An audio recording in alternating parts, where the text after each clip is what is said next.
Alright guys, so I'm gonna spend today tightening the car up, putting all the little things on.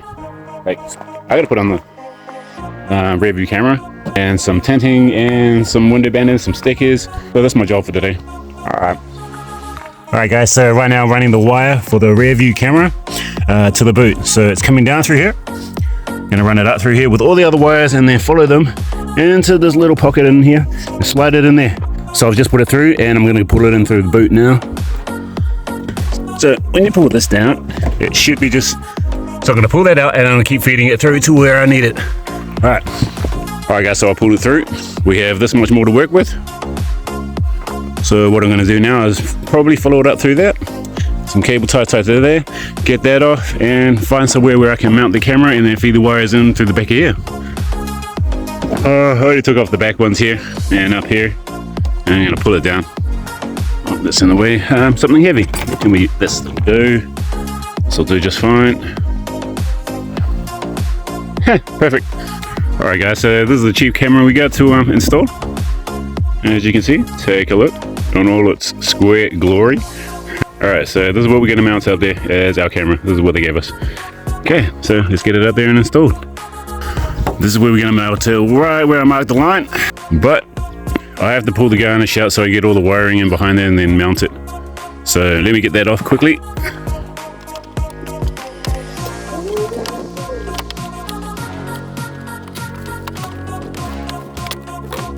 Alright, now that I got the garnish off, it's going to be easier to work with and easier to mount to the inside of there. So let's get that camera on there. Alright, so I just made a couple markings. I'm going to drill some holes out. Actually just screw this in there so I can mount the camera. And then I think I'm going to drill a 15 to 20 mil hole here so I can fit the cabling through. And then I'm going to fit a rubber grommet just to clean everything back up. Alright, let's go drill that hole.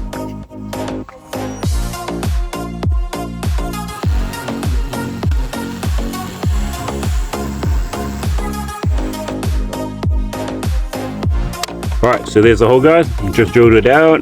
Need to get the birds out, but it needs to fit this through. And it doesn't, so I'm going to make that hole a bit bigger. Just stick the drill in there and work it around and it should be big enough. Alright.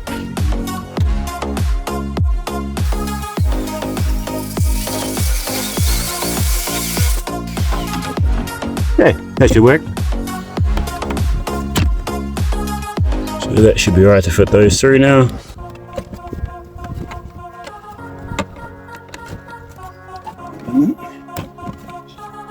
Shimmy it through a little. There we go. Feed that through.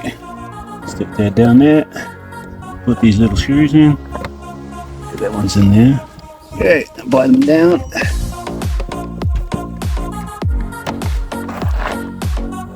Alright, now that I've got it mounted, I need to level it out and make sure it's straight.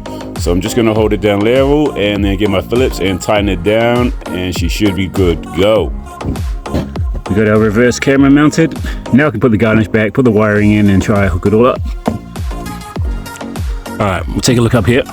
We got that fit out there and the wiring going up here. Now there is a hole up there that the wire's going through. That is a hole that was already there that I had to make bigger because one of these went to be in there. So I took it out and just made the hole a bit bigger to fit all the cables in there. Because it still has one either side, so it's still going to hold it on. It's mounted and the wire's fed through now, so as you can see that yellow will get joined to the yellow. We have this red one left and this one goes into it, okay? But first we have to splice these, one onto a ground and one onto the positive signal wire for that bugger. Reverse light. And then I'll put that all back together and that'll be that job done for today because it's not looking the best.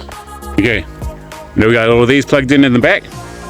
We got the little red wire coming off the camera wire and we got the red and black off this. What we're going to do is just cut this red one here and bam, so it's cut. Now strip the end off. Yeah, now join the two red ones together. Okay, now your red ones are joined together. Alright guys, now take that excess piece of wire that we just cut off, splice off the end. Now take it and join it to the other two red ones. Now we've got all three of the red ones joined up. All we have is the red and the black, and all we have to do now is put them into the back of the headlight wiring. Positive and negative, there's only two. So as you can see, we only have 2 there, positive and a negative. So I'm going to splice into those and then come back. All right, now we have everything wired up. We have those spliced into the negative and the positive, and we've got everything connected up here. Let's check the camera. Yep, put that on. So I had everything. So I just skate forward a bit and for some wiring. Maybe I got some footage, maybe I didn't. I got a bit of something, but anyway, this is where I am now. I've got everything hooked up. It took me a while. I'll chuck some stuff in here about the installation of this. Anyway, I got it all hooked up and it's all wired up now, and the reverse camera is working. So let's check this out. Put that brake on and the reverse camera. So the way I ended up wiring it should be the way you guys should end up wiring up these head units as far as putting in the reverse camera. Now the instructions that I got with this didn't work. They were wrong illustrations, wrong everything. So I'm actually real happy that I got that figured out. But all these pieces are sitting out right now. So all these, and I'm going to pull this part out because this covering this style isn't for me. So I got some carbon wrap in there. I'm going to take these all out and I'm going to carbon wrap them. All these pieces. Once I've wrapped these, it'll be more my style. And so because it's raining, I can't really do anything outside. So this is why I've opted to do this little job. Can't really do the stickers or, oh, I got the banner put on. All right guys, sorry about that. I didn't actually get the filming of that. The batteries did die on me, but while the batteries was charging, I actually got the job done. So that's all been wrapped in, was that 5D carbon fiber? So I got that job done while everything was up. So awesome, because that actually suits me a lot better than that wood grain stuff.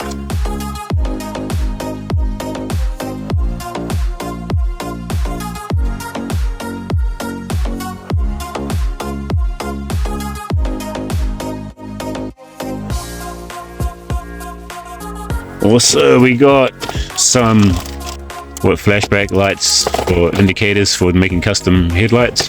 But I can't really do the custom headlights until I get the rest of the pieces as far as the projector lens and the halo lens part.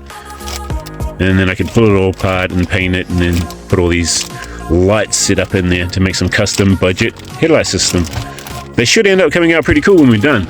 The original head bumper didn't come with anything, it just came with vents. So those came with a new bumper and they had fog lights, so LED ones in there, and they're multicolored dream color changing sequence. So those will be not too bad when we get them in. I'm going to look at just keeping them like that and then polishing them up for a while. I do have yellow tint that I do want to put on there just to get that JDM style, but at the moment we'll just go with some color lights in there. Like I said before, this car didn't come with fog lights. The new bumper actually had fog lights in there, so we're actually lucky enough to have those. But I'm gonna have to go through and put some wiring in for the headlights to actually work, get some relays and some fuses, inline fuse, and then hook that all up and then probably fit a switch. All right guys, so at the moment I've just got these lights out here, test fitting them in just to see how they look.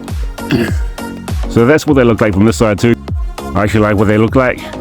They do have a different color between the lenses, so I may have to sandbag and polish it and see if I can bring up those lenses to be a bit more shiny. But as you can probably see, I have the headlight out, and I have it out now because the car at the moment has snapped the drive belt, so I have to get another one of those, so that can sit there for a couple of days till I get one of them. So I've decided to rip that headlight out and start the customization on this headlight. But the sad thing is I probably won't do it in this episode. I'll do it and we'll see it in the next episode. So that's why I'm missing the headlight. Don't forget to tune in for the next episode where I'll be attempting to customize these front headlights on a budget. They will try to keep all of that lighting, what we put in there, to under $50. So tune in for that one, guys. All right, thanks for tuning in and we'll see you in the next one. Peace.